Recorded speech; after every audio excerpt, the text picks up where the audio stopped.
کئی چاند تھے سر آسماں، شمس الرحمن فاروقی کے ناول کا 26واں حصہ۔ باب حبیب النساء۔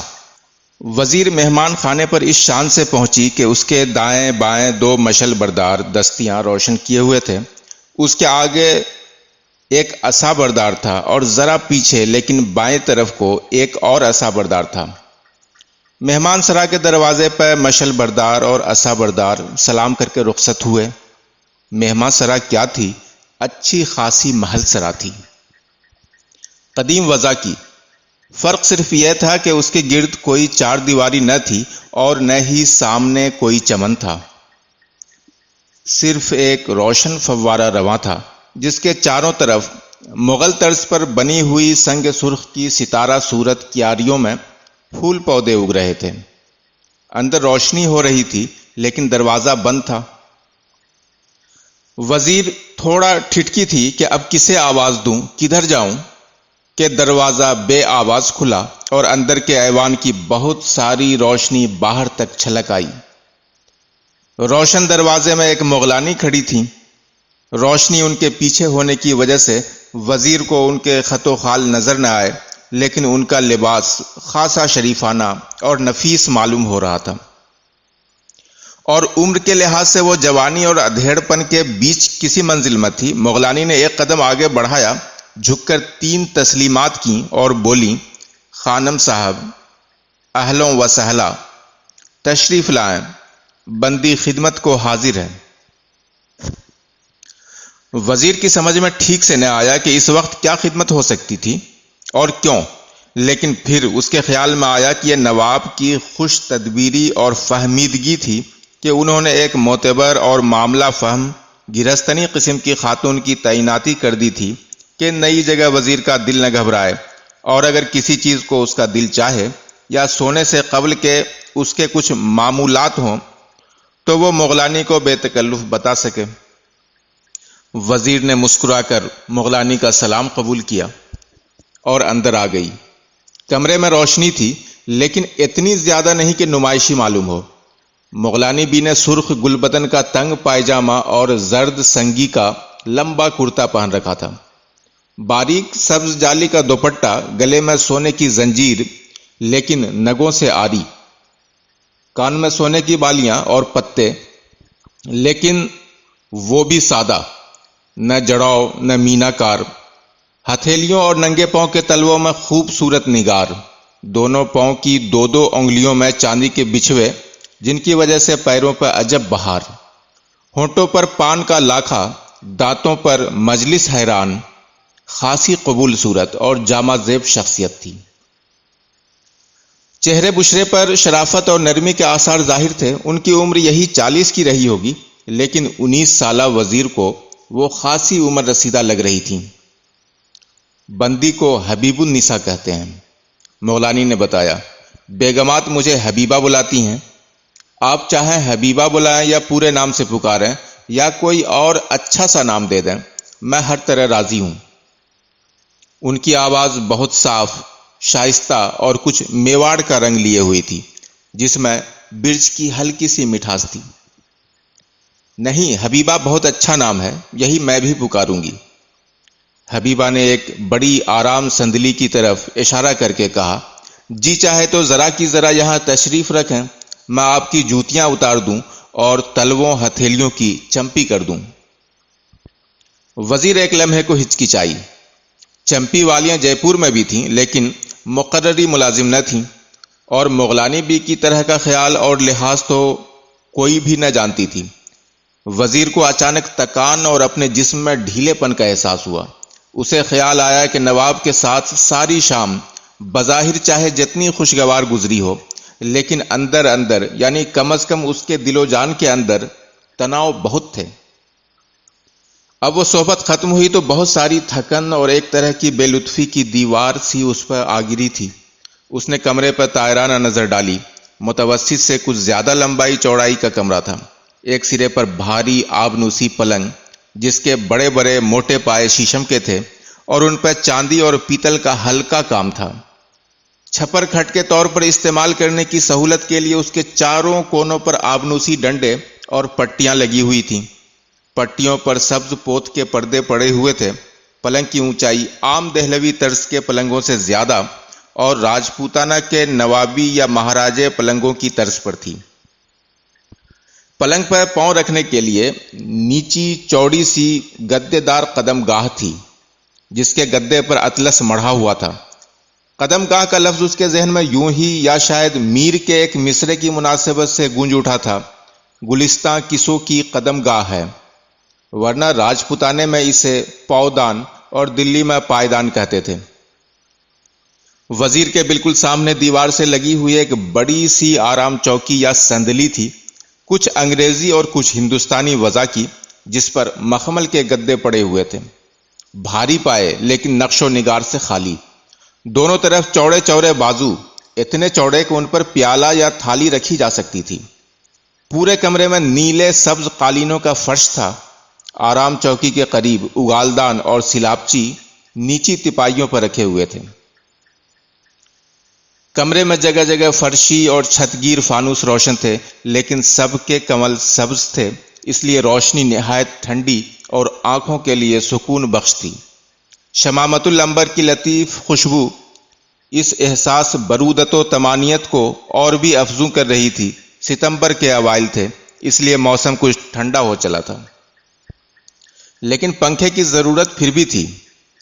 چھت کی پوری چوڑائی کے برابر دو مخملی پنکھے بھاری ڈنڈوں کے سہارے لٹکائے ہوئے تھے۔ دونوں کے کھینچنے کی ڈوری بلکہ نہایت مضبوط رسہ مشترک تھا، اور چھت کے لیے ایک سرے پر ایک چرخی نصب تھی، جس کے سہارے پنکھوں کو باہر سے کھینچا جاتا تھا۔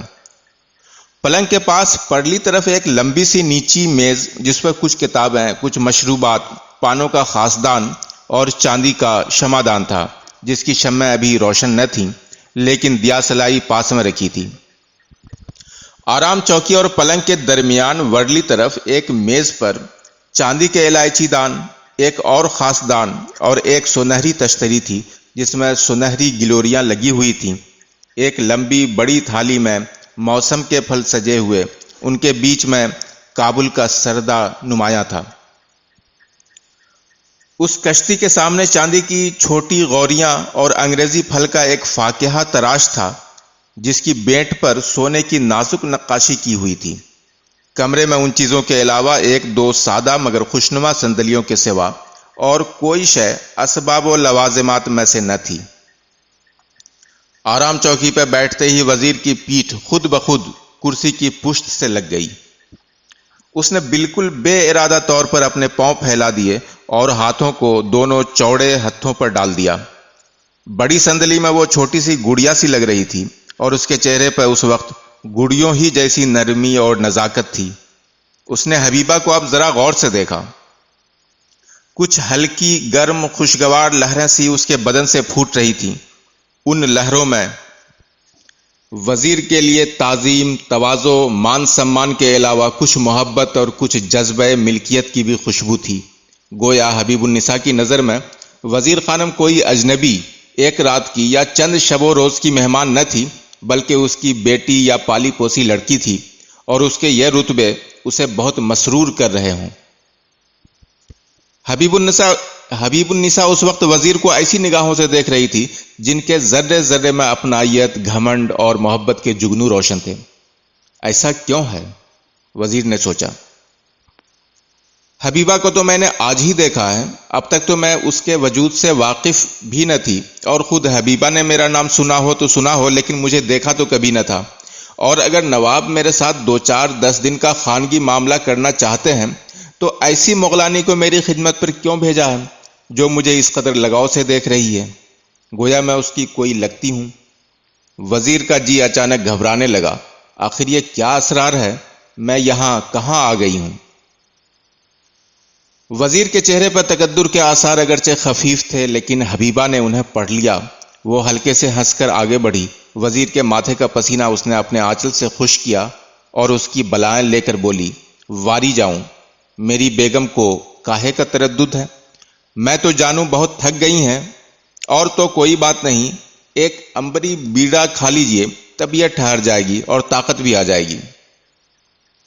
حبیبہ نے خاصدان سے ایک گلوری نکالی اور ضد کر کے حبیبہ کے منہ میں ڈال دی۔ ٹھنڈا بیڑا چباتے ہی وزیر کو محسوس ہوا کہ اس کے سارے بدن میں خوشبو دوڑ گئی ہے۔ نہ چاہتے ہوئے بھی اس کے ہونٹوں پہ مسکراہٹ سی آ گئی۔ حبیبہ نے بڑھ کر اس کی بلائیں لیتے ہوئے کہا، دیکھا نا، فوراً پیارے پیارے مکھڑے پر تبسم کی بہار آ گئی۔ ہائے کیا اچھی صورت ہے، چاند میں میل ہے، اس میں میل نہیں۔ وزیر کی آواز تو یوں ہی ذرا پست اور پھنسی پھنسی تھی، اب وہ تقریباً سرگوشی کے لہجے میں بولی، ہٹو بی حبیبہ، تم ہمیں بناتی ہو، میں کالی بھجنگ، نہ ناک نہ چوٹی، تم ہی جیسی میرا بخان کر سکتی ہیں۔ مثل مشہور ہے، کانی کو کون سراہے، کانی کا میاں۔ حبیبہ نے ہاتھ جوڑ کر کہا، اللہ کی سو، میں 30 کلام درمیان میں رکھ کر کہتی ہوں، ایسی موہنی صورت جو میں نے کبھی دیکھی ہو۔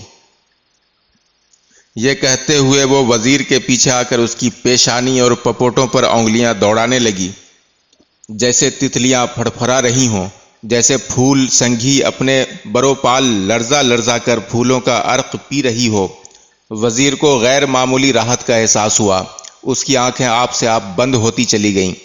تھوڑی دیر بعد اسے وہی تتلیاں اپنے شانوں و گردن پر پھڑپھڑاتی ہوئی محسوس ہوئیں۔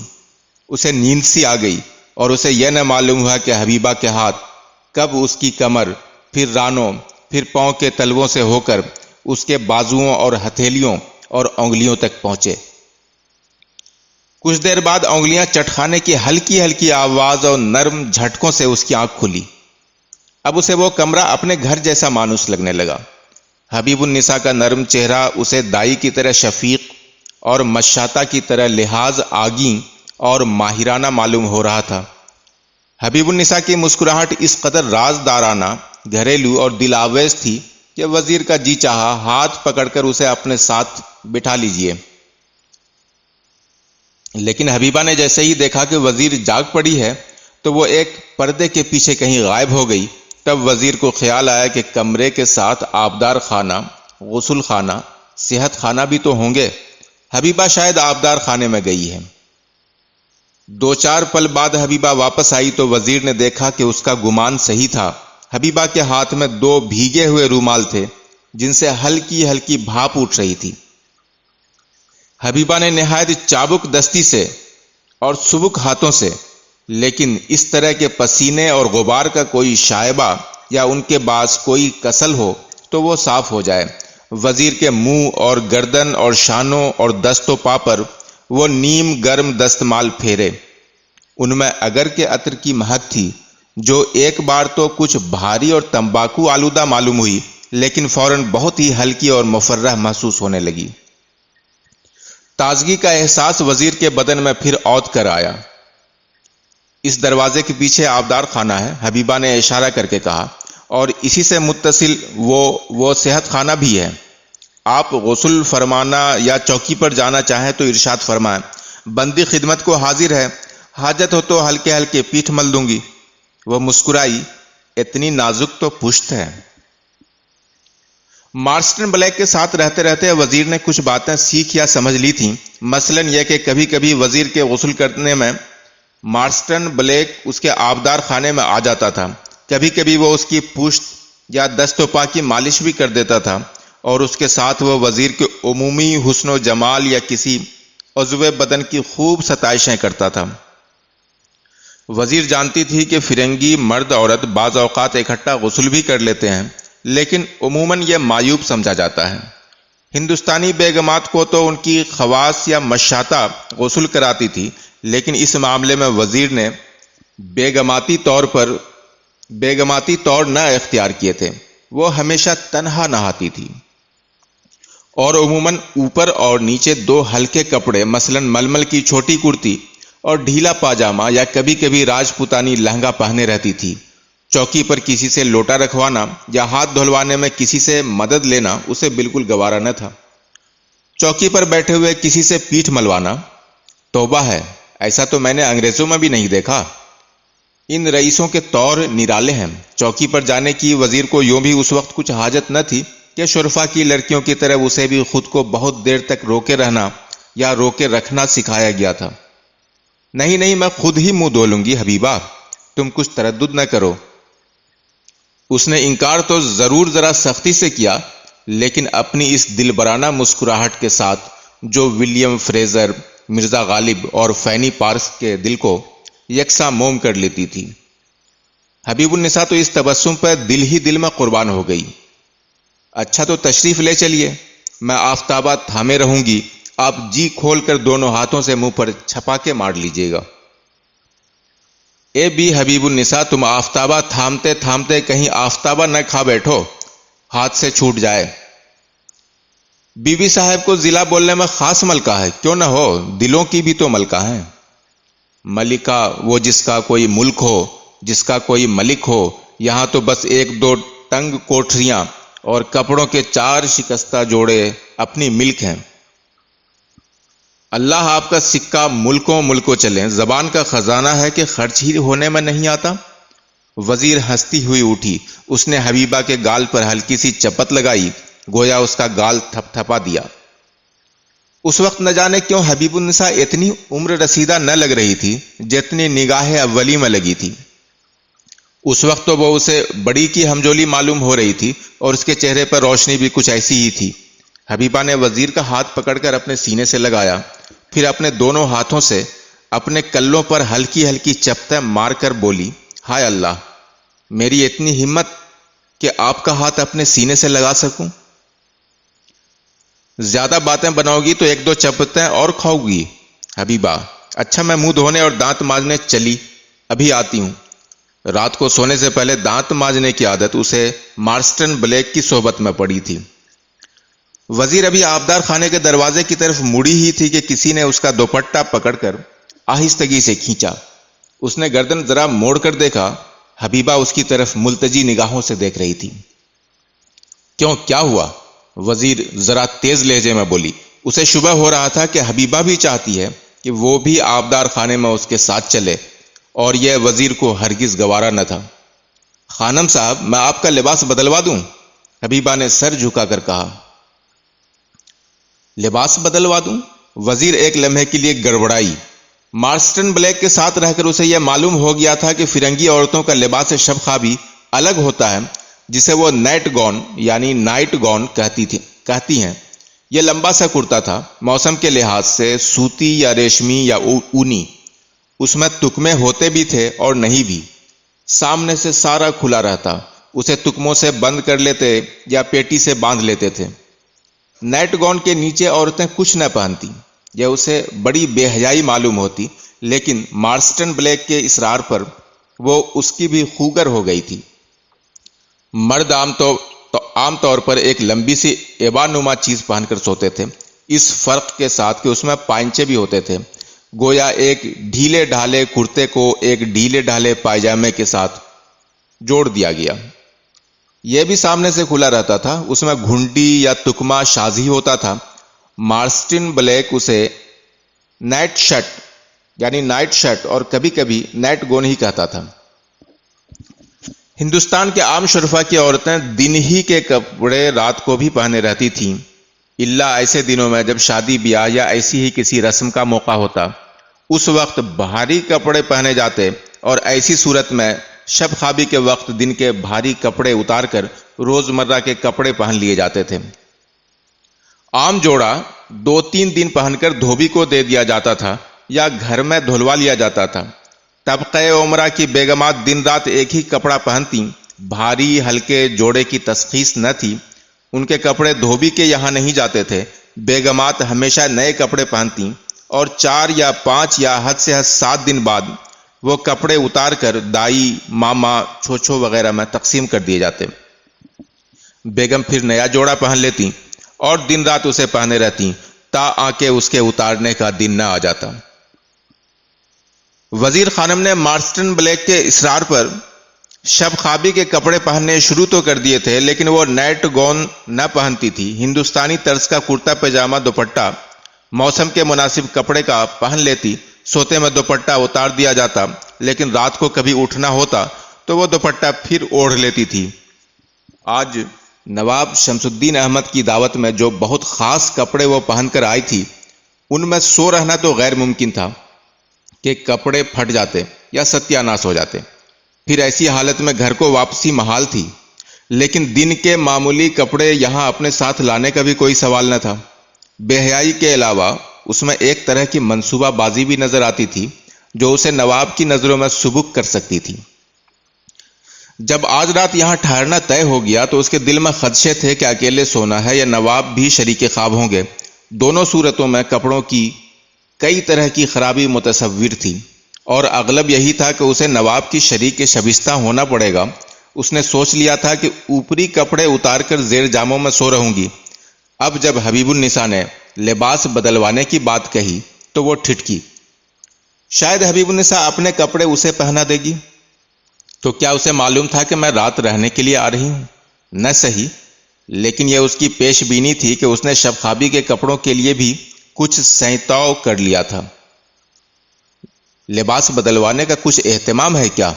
وزیر بالآخر بولی۔ جی خانم، اگر آبدار خانے کے اندر تشریف لے چلیں تو میں کپڑے دکھا دوں۔ ٹھیک ہے، پر میں آپ بدل لوں گی۔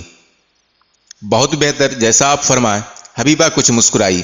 وہ جانتی تھی کہ جیسے پیچیدہ کپڑے وزیر خانم نے زیب تن کر رکھے ہیں، ان کو اتارنے اور تہ کرنے اور سینت کر رکھنے کے لیے تو ایک خادمہ درکار ہی ہوگی، لیکن اس وقت اس نے خاموشی ہی میں عافیت سمجھی اور وزیر کے پیچھے چپ چاپ اندر چلی گئی۔ آبدار خانے میں اچھی روشنی ہو رہی تھی۔ ایک طرف نہانے کی چوکی، گھڑونچیوں پر مٹی کے نئے گھڑے اور چماچم کرتی ہوئی پیتل کی گگریاں اور بھرت کے گڑوے، نہانے کی گڑوی، دلی کی زبان میں ڈونگیا، چاندی کی اور منقش۔ نیچے فرش پر بھرت کا بڑا تشت، شاید گرم پانی کے لیے یا نیچے بیٹھ کر نہانے والوں کے لیے تھا۔ پاس میں ایک چھوٹی چوکی پر سندل اور بیسن کی ٹکیاں، مختلف طرح کے مسالے، سر دھونے کے لوازم، دو چار انگریزی صابنوں کی بھی ٹکیاں اپنی اپنی تشتریوں میں رکھی ہوئی تھیں۔ ایک دو موئے انگریزی پاؤڈروں کے ڈبے بھی تھے، کئی طرح کے تیل اور خوشبوؤں کی کپیاں، شیشے اور چوپہل شیشیاں، اور ان کے علاوہ دو چار گلدستے بھی طاقوں میں سج رہے تھے۔ نہانے کی چوکی سے کچھ الگ پتھر کی نیچی چوکی پر وضو کا بھاری لوٹا اور ایک تشتری میں بیسن کی ٹکیا رکھی ہوئی تھی۔ کمرے کے دوسرے سرے پر پردے کے پیچھے شاید بول گاہ تھی، لیکن آبدار خانے میں کسی تعفن، کسی کھراند کا پتہ نہ تھا۔ کچھ کیوڑے کے عطر کا سا لیکن ہلکا غم کیلا پن سارے میں پھیلا ہوا تھا۔ آبدار خانہ اتنی وسعت رکھتا تھا کہ نہانے، وضو کرنے اور استنجا کرنے کی جگہوں کے باوجود اتنی جگہ تھی کہ اس میں پینے کے پانی کے گھڑے، گھڑونچیوں پر شربت کے شیشے، چاندی کے کٹورے اور گلاس اور تشتریاں دیوار سے لگی ہوئی ایک اونچی میز پر بخوبی جگہ پا سکتے تھے۔ اور پھر بھی اتنی جگہ خالی تھی کہ لکڑی کا ایک جہازی صندوق بھی وہیں رکھا ہوا تھا۔ صندوق کو پتھر کی منقش لیکن بہت نیچی چوکی پر رکھا گیا تھا کہ وہ سیلن سے محفوظ رہے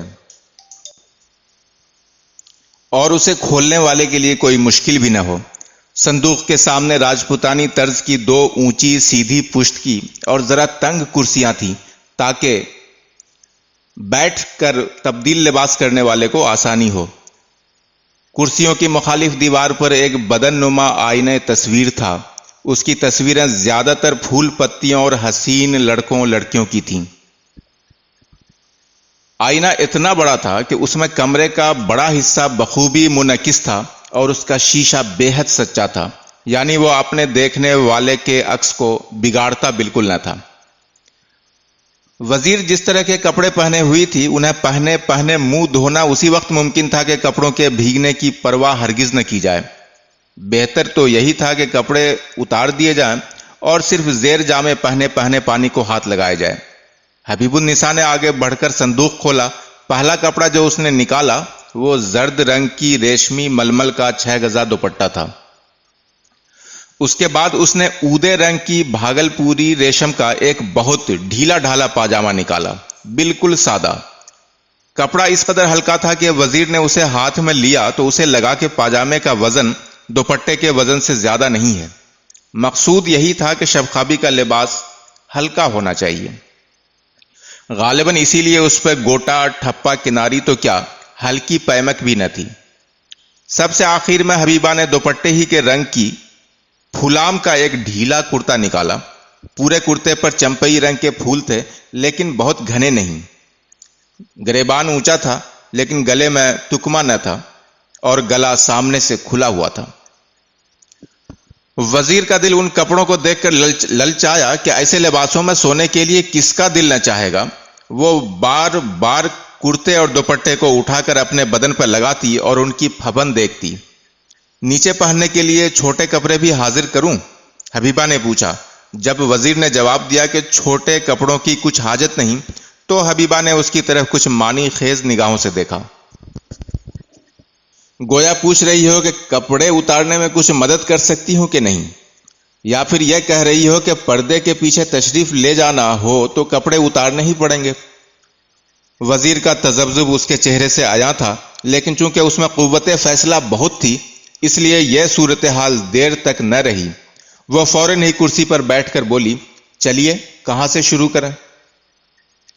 فیصلہ تو وزیر نے کر لیا تھا لیکن اس کا چہرہ تقدر اور تبسم کے ملے جلے تاثرات کا پتہ دے رہا تھا. ظاہر تھا کہ وہ بات پسند نہ کرتی تھی کہ کپڑے بدلنے، نہانے دھونے یا جائے ضرور کی کسی مصروفیت میں کوئی اس کا معاون یا شریک ہو، خواہ وہ حبیبہ جیسی من چاہی کیوں نہ ہو.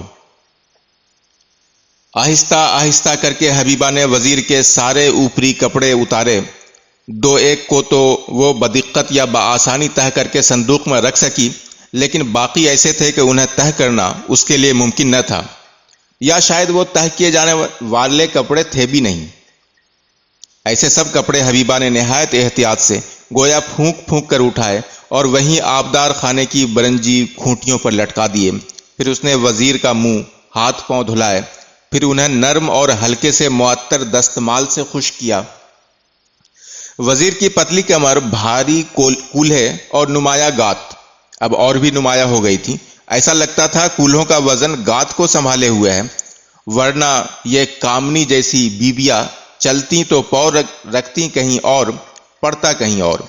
حبیب النساء کے دل میں شوق کا سا ایک ولولہ دم بھر کو گونجا، لیکن اس نے ضبط سے کام لے کر چہرے پر کوئی رنگ نہ آنے دیا اور نہ ہی اپنے ہاتھوں کی خفیف لرزش کو وزیر پر ظاہر ہونے دیا.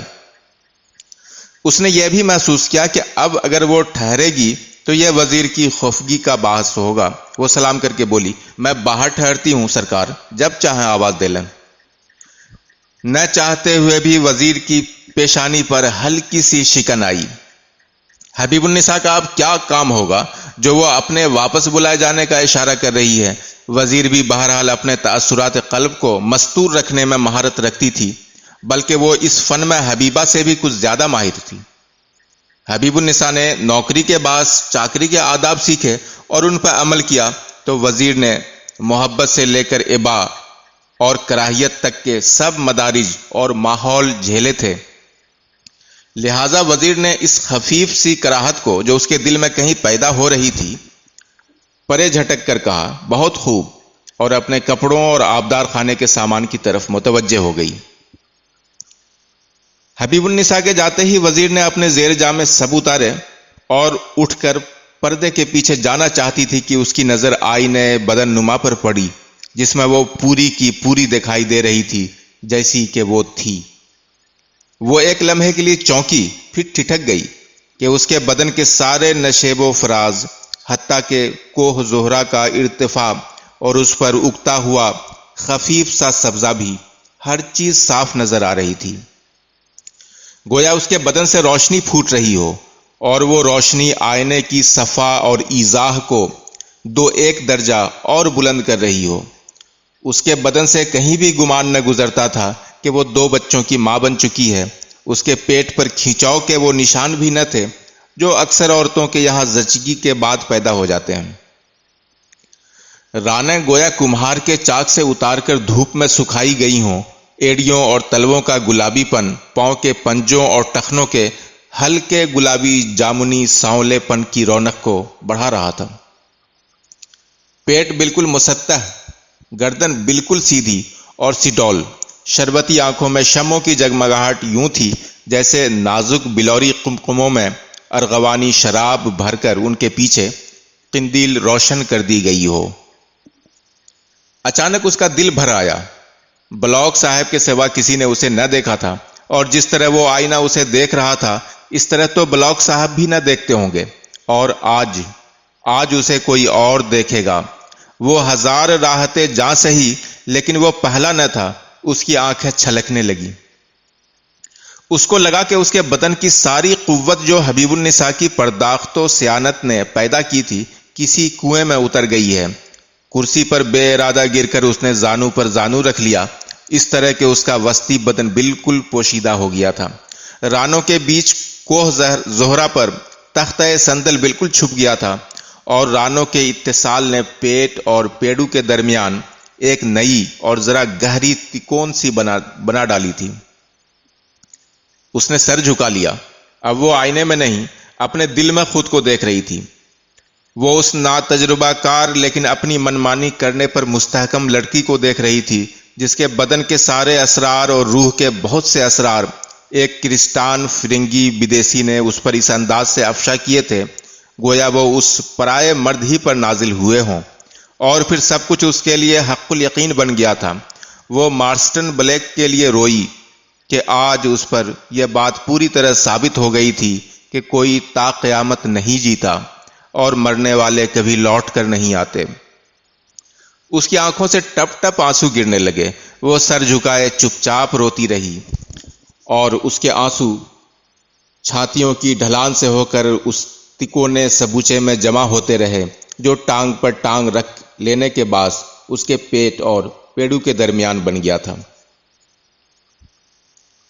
حبیب النساء آبدار خانے کے دروازے سے لگی کھڑی تھی، اور وزیر کی برآمدگی میں تاخیر کے سبب وہ بہت متوشش تھی، لیکن اس کی ہمت نہ پڑتی تھی کہ آواز دے کر دریافت حال کرے یا اندر ہی چلی جائے۔ استنجا خانے کی پرلی دیوار کا دروازہ صحت خانے میں کھلتا تھا۔ ممکن ہے چوکی پر چلی گئی ہوں، پتہ نہیں وہاں شمع روشن ہے کہ نہیں، نہ صحیح خود ہی روشن کر لیں گی۔ اس وقت کچھ بولنا ٹھیک نہیں۔ کیسی من موہنی سی ہیں، لیکن دماغ بھی ان کے بہت ہیں۔ کوئی بات ناگوار گزرے گی تو پٹ سے ڈانٹ ہی تو دیں گی۔ نہیں ڈانٹیں گی نہیں، لیکن تیوری پر بل تو آئے گا، وہی کافی ہے۔ ذرا سے کھٹکے کے ساتھ آبدار خانے کا دروازہ کھلا۔ وزیر باہر آئی۔ اس کے چہرے پر تکان تھی اور تھوڑی سی اداسی کے رنگ تھے۔ حبیب النساء نے فوراً محسوس کیا کہ کچھ بات ہو گئی ہے، لیکن پوچھنے کی ہمت اسے نہ ہوئی۔ وزیر نے صندوق سے نکالا ہوا اودا ریشمی پاجامہ اور وہی زرد پھولام کا کرتا اور ریشمی ململ کا زرد دوپٹہ اوڑھ رکھا تھا۔ مہما سرا کی سبزی مائل روشنی میں یہ لباس اس پر ایسا پھب رہا تھا جیسے سونے کے شمعدان پر زرد نارنجی فانوس کنول کی طرح کھل اٹھتا ہے۔ محضوں حسن کے بارے میں حبیب النساء نے داستان گویوں سے بہت سنا تھا، لیکن اس کے تصور میں بھی نہ تھا کہ کسی حسین کے اداس چہرے پر اس قدر کشش، اس قدر تمکنت، گلاب کی پتیوں کی سیاہی مائل سبزی اور گڑہل کے بڑے نارنجی پھول جیسی شفقی روشنی کا امتزاج ممکن ہے۔ حبیب النساء نے آگے بڑھ کر وزیر کا شانہ ہلکے سے چھوا اور بولی، آپ تھک گئی ہوں گی، پلنگ پر استراحت فرمائے تو چپی کر دوں۔ وزیر کے دل میں شکر گزاری کے جذبے نے کروٹ لی، لیکن ساتھ ہی ساتھ اسے کچھ جھنجھلاہٹ سی محسوس ہوئی۔ یہ کون ہے جو بات بات پر بچھی جاتی ہے؟ مغلانی ہو، مشاطہ ہو، ہے تو خادمہ ہی، اور کیا اسے اتنی سمجھ نہیں کہ میرا جی ماندہ ہو رہا ہے؟ نہیں ماندہ تو نہیں ہو رہا، لیکن اللہ جانے کیوں یہ ایوان اب پہلے کی طرح خوشگوار نہیں لگ رہا۔ وہ تھکے تھکے قدموں سے پلنگ کے پاس آئی اور ناپ تول کر پائیدان پر پاؤں رکھ کر پلنگ پر بیٹھ گئی۔ حبیبہ نے دوڑ کر اس کی جوتیاں اتاری اور سہج سبھاؤ سے اس کے پاؤں اٹھا کر پلنگ پر رکھ دیے۔ آپ زری کی زری کمر ٹیک لیں، میں بالوں میں تیل دے کر کنگھی کر دوں گی، چپی بعد میں ہوتی رہے گی۔ پلنگ کے اونچے سرہانے کی طرف کم خواب کے کئی بڑے تکیے اور مخمل کے کچھ گل تکیے بھی تھے۔ ہر چیز سے موتیا کے عطر کی خوشبو آ رہی تھی۔